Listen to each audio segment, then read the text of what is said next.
Sebuah foto produk yang teknisnya sempurna bisa terasa mati jika tidak punya jiwa. Disinilah storytelling masuk.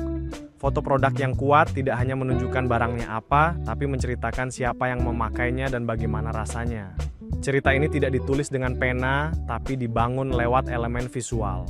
Pertama, properti pendukung. Sebuah kacamata di samping buku menceritakan kecerdasan. Sebuah paspor di samping tas menceritakan petualangan. Kedua, lingkungan. Apakah di studio yang terkontrol atau di jalanan yang hidup? Latar belakang adalah panggung cerita Anda. Studio bilang fokus, lifestyle bilang emosi, dan bumbu rahasianya adalah gesture manusia. Tangan yang sedang menuang, jari yang sedang memegang, atau bayangan orang yang lewat. Kehadiran elemen manusia membuat produk terasa hidup dan relevan. Tanpa manusia, produk itu dingin. Dengan manusia, produk itu punya tuan. Mari kita lihat contoh sederhana. Taruh secangkir kopi di sebelah laptop yang menyala. Apa ceritanya? Itu bukan lagi sekadar minuman. Itu adalah simbol produktivitas dan kerja keras. Ganti propertinya. Taruh skincare di sebelah handuk putih yang lembut. Ceritanya berubah. Itu adalah simbol self-care, kemewahan, dan istirahat. Tujuannya satu, membantu konsumen membayangkan produk itu ada di dalam kehidupan mereka. Kita sampai pada salah satu keputusan terbesar dalam setiap sesi pemotretan. Di mana kita akan memotret? Banyak pemula memilih lokasi berdasarkan kenyamanan.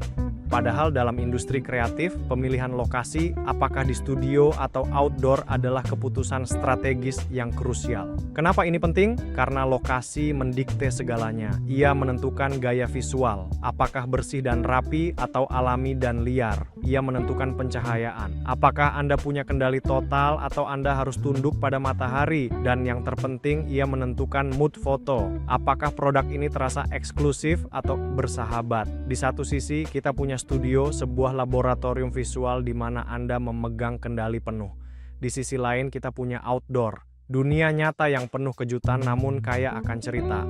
Tidak ada yang lebih baik. Yang ada hanyalah mana yang paling cocok dengan pesan brand Anda.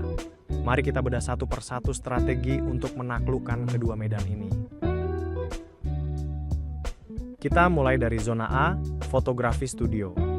Definisi studio di sini bukan harus ruangan besar yang mahal. Studio adalah mindset di mana Anda memegang kendali penuh.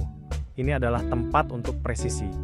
Tidak ada angin, tidak ada awan lewat, semua di bawah perintah Anda. Tips pertama, soft lighting. Musuh utama produk adalah bayangan yang keras dan jelek. Gunakan softbox untuk melembutkan cahaya. Cahaya yang lembut akan memeluk produk, membuat permukaannya terlihat halus dan mahal. Hindari lampu sorot langsung tanpa peredam. Tips kedua, background. Anda punya dua pilihan strategis. Gunakan putih polos jika targetnya adalah katalog e-commerce agar produk menonjol mutlak, atau gunakan warna brand untuk konsistensi identitas visual di Instagram. Jangan biarkan background mencuri perhatian.